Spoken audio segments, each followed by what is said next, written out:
Magandang araw po sa lahat ng ating mga taga-subaybay sa ating programa My Morning Manna with Pastor OG, maging sa ating mga kapatiran sa Pentecostals of Jordan.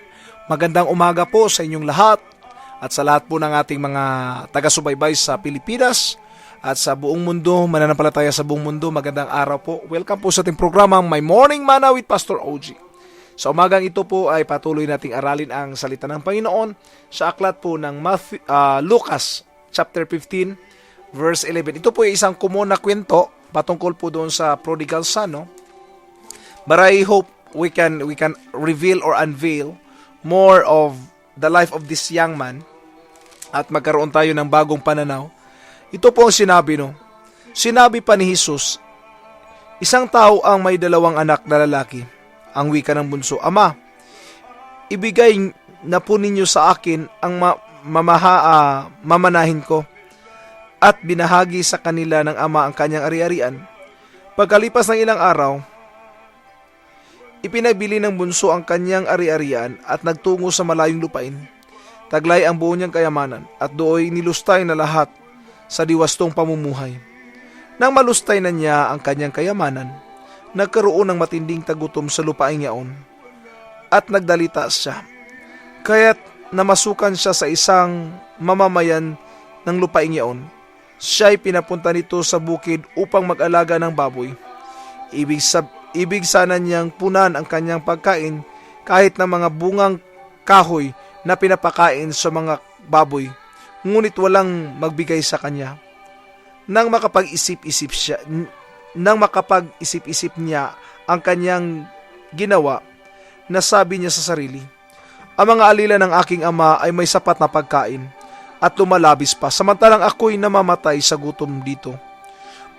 Babalik ako sa kanya at sasabihin ko, Ama, nagkasala po ako sa Diyos at sa inyo. Hindi na po ako karapat-dapat na tawagin ninyong anak. Ibilang na lamang ninyong akong isa sa mga alila. At tumindig at pumaroon sa kanyang ama. Malayo pa'y natanawa na siya ng ama at ito'y labis na nahabag sa kanya. Kaya't patakbo siyang sinalubong, niyakap at hinagkan. Sinabi ng anak, Ama, nagkasala po ako sa Diyos at sa inyo. Hindi na po ako karapat-dapat na tawagin ninyong anak. Ngunit tinawag ng ama ang kanyang mga alila. Madali dalhin ninyo rito ang pinakamahusay na damit at isuot sa kanya. Suotan siya ng singsing at panyapak. Kunin ang pinatabang guya at patayin. Kumain tayo at magsaya, sapagkat namatay na ang anak ko kung ito, ngunit muling nabuhay. Nawala, ngunit nasumpungan, at sila'y nagsaya. Nasa bukid noon ang anak na panganay. Umuwi siya, at nang malapit sa bahay ay narinig niya ang tugtugan at sayawan. Tinawag niya ang isa sa mga alila at tinanong, bakit may ano sa atin? Dumating po ang inyong kapatid, tugon ng alila. Ipinapatay ng inyong ama ang pinatabang goya sapagkat nagbalik siyang buhay at walang sakit. Nagalit ang panganay at ayaw nitong pumasok sa bahay. Kaya't lumabas ang kanyang ama at inamu-amo siya. Ngunit sinabi nito, pinaglingkuran ko po kayo sa loob ng maraming taon at kanlanmay hindi ko kayo sinuway. Ngunit ni minsay hindi ninyo binigyan ng kahit isang bisirong kambing para magkatuwaan kami ng aking mga kaibigan. Subalit nang dumating ang anak ninyong lumustay ng inyong kabuhayan sa masamang babae, ipinagpatay pa ninyo ng pinatabang guya. Sumagot ang ama, Anak, lagi kitang kapiling. Ang lahat ng ari-arian ko'y sa iyo, ngunit dapat tayong magsaya at magalak, sapagkat namatay na ang kapatid mo, ngunit muling nabuhay, nawala ngunit nasumpungan. Sa umagang ito po ay pag-uusapan natin ang topic na nagsasabing the prodigal son. Common subject po, no? Minsan kasi, kung titingnan natin, ito ay isang simpleng kwento ng isang batang umalis mula sa bahay nila. Kinuha ang ari-arian at nilustay sa gusto at ibigin niya. At kung titingnan natin, akala natin, ganun lang siya kasimple. But during this time, this situation of young man ay talagang miserable. Hindi lang po nilustay, naubos po talaga lahat ito at wala na po siyang pwedeng mapuntahan. Kaya po dumating po ang point na nagpakain na lang siya ng baboy.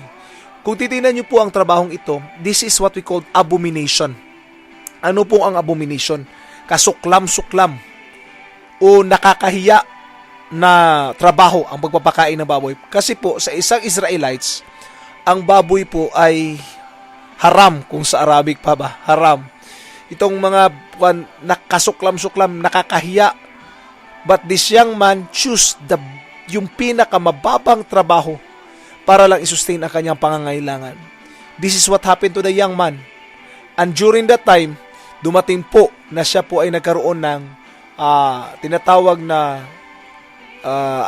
recollection sa loob ng bahay ng ama niya, na mabuti pang makakatulong, mas marami pang pagkain. Ako na anak, hindi talaga nakakain. Kaya inisip niya, kahit maging katulong lang ako, sapat na.